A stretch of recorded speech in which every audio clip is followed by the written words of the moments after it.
कि जो INDI alliance है इसमें ये सीट कांग्रेस को मिली है और मैंने अपनी बात कांग्रेस के विधायक दल के नेता आलमगीर आलम साहब सहित कई लोगों तक पहुंचाया है।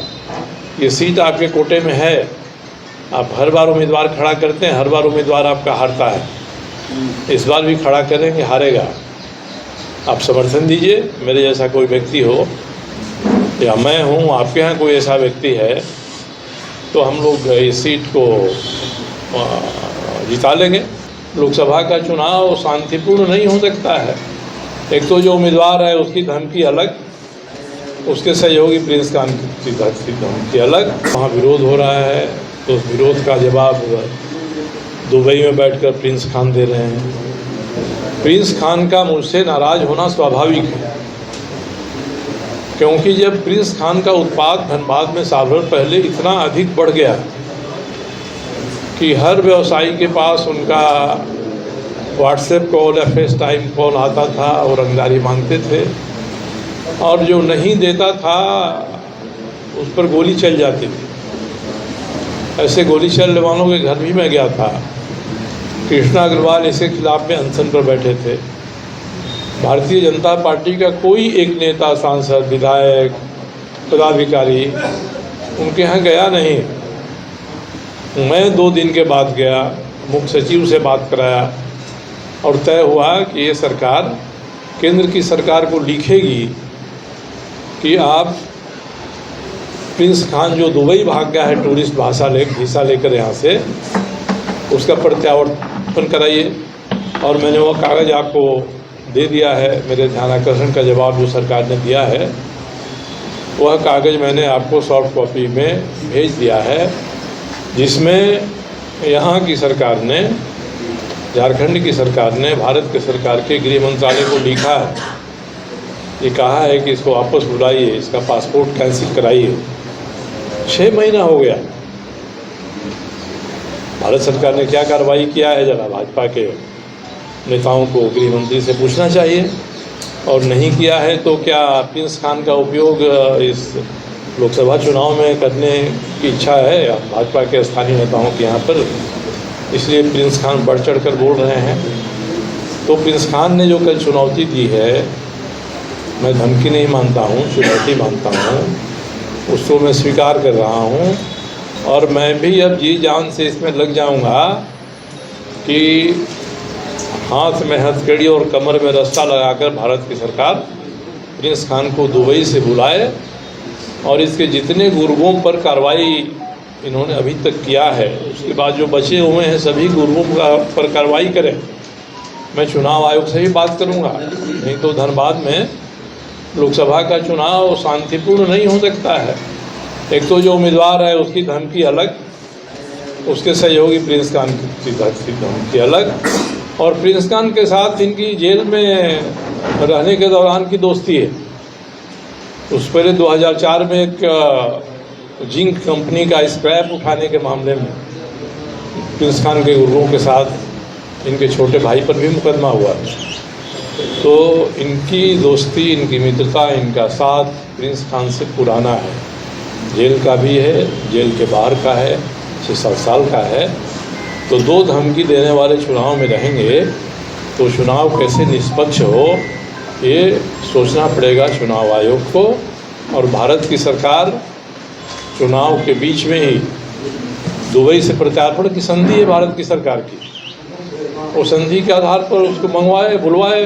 दुबई में, यूएई में कहीं आदमी बैठा है और रोज़ व्हाट्सएप कॉल कर रहा है, लोगों को धमका रहा है, और हम लोगों को भी धमकी देने की ज़रूरत इन्होंने किया है। अगर मेरे इस एक्शन के कारण वो नाराज़ हैं कि उनके खिलाफ धरना पर बैठे व्यवसायियों के प्रतिनिधि के यहाँ जाकर उनकी आवाज़ उठाया, विधानसभा में मैंने ध्यानाकर्षण प्रस्ताव दिया और उसके कारण उनको प्रत्यापित करने की बात उठी है। अगर ये इनकी नाराज़गी का कारण है तो उनकी नाराज़गी का कारण सही हो सकता है, मगर मुझे उन्होंने जो धमकी दिया है इसको मैं चुनौती मानता हूँ। और अपराधी जितना भी बड़ा है, चलेगी कानून की, चलेगी व्यवस्था की, और भारत की सरकार कितना जल्दी उसको ला सकता है, यहाँ ला सकती है यहाँ पर, इस पर निर्भर करता है कि भारत की सरकार धनबाद में शांतिपूर्ण चुनाव चाहती है या नहीं चाहती है। नहीं तो उनके इरादों पर भी संदेह पैदा होगा। से लड़ने की चुनौती अगर प्रिंस खान ने दिया होता तो मैं उसका जवाब देता, तो इसकी धमकी नहीं दे रहे हैं। तो मामला तो संदर्भ इसी का है, एमपी चुनाव का है। एमपी चुनाव में और एमपी चुनाव के साल 2 साल पहले से धनबाद में जो परिस्थितियां उत्पन्न हुई हैं वे परिस्थितियां इसका कारण हैं। और हमारे कई साथी बैठे हुए हैं, इन लोगों ने दौरा किया है धनबाद का, बोकारो का, सभी विधानसभा क्षेत्रों का। मैं भी जब धमकी मिली कृष्णा अग्रवाल को तो उनसे मिलने गया, उनके साथ खड़ा हुआ, मैं भी घूमा, भ्रमण किया। लोगों की मांग है, लोग चाहते हैं कि मैं आऊँ चुनाव लड़ूं।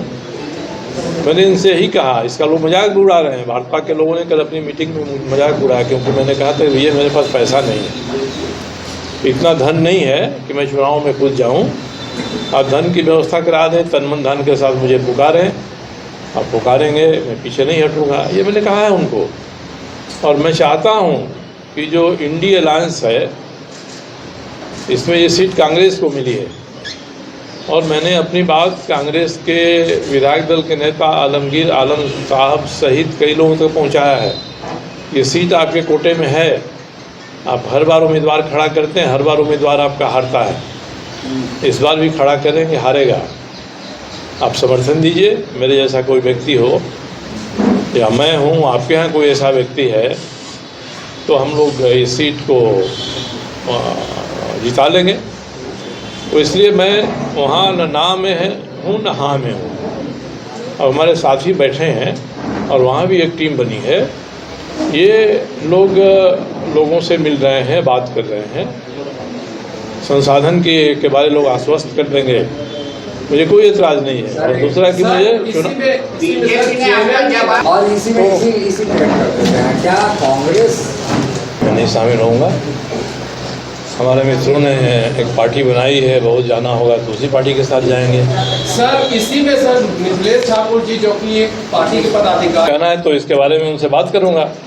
अगर उन्होंने कहा है जी तो मिथिलेश जी से मैं बात करूंगा, क्योंकि मैंने उनके नेताओं के सामने भी रखा है कि आज धनबाद के जनता की सबसे बड़ी सेवा है कि इस तरह का एक दुर्दांत व्यक्तित्व खड़ा हो गया है, उसको किसी तरह से संसद में नहीं पहुंचने देना। मैंने वहाँ भी कहा है, मैंने सभी से बात किया है और भारतीय जनता पार्टी के लोगों से भी बात किया है कि भाई क्या मजबूरी थी।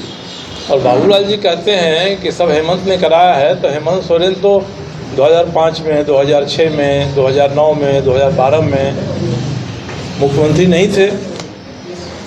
उस समय के मुकदमों में सजा हुई है, किसने कराया है? बाबूलाल जी ने कराया है, अर्जुन मुंडा जी ने कराया है। इन मुकदमों को किसने कराया है? इसलिए बाबूलाल जी इस बात को उठाएंगे सार्वजनिक तौर पर, तो उनका मुंहतोड़ जवाब हम लोग देंगे इस मामले में। लेकिन इंडिया अलायंस के साथ आने की जो बात उन्होंने ऑफर किया है, उसमें आप चाहेंगे तब? मैंने कहा ना कि मैं उनसे बात करूंगा इसके बारे में, उसके बारे में बात करूंगा। ये आपके माध्यम से मुझे सूचना मिली। आपको क्या लगता है कि एकमात्र आप ही हैं जो लोग हैं, कई लोग हैं, किसी को दे सकते हैं। इसलिए मुझे कोई शौक़ नहीं है कि मैं धनबाद से जाके चुनाव लड़ूं। मैंने कल धनबाद में भी पत्रकार साथियों को कहा कि मैं पूरी तरह से जमशेदपुर पूर्वी विधानसभा क्षेत्र से संतुष्ट हूँ। वहाँ की जनता का मेरे ऊपर भारी कर्ज है, कर्ज का बड़ा हिस्सा मैंने चुकाया है, अभी भी चुकाना बाकी है। इसलिए मेरी तो प्राथमिकता वही है। मगर जिन लोगों ने 2019 में जमशेदपुर पूर्वी में ऐसी स्थिति पैदा की थी कि मैं चुनाव जीता, उन्हीं लोगों की सह पर आज धनबाद में भी ये स्थिति पैदा हुई है। इसलिए मेरी विशेष रुचि उसमें है।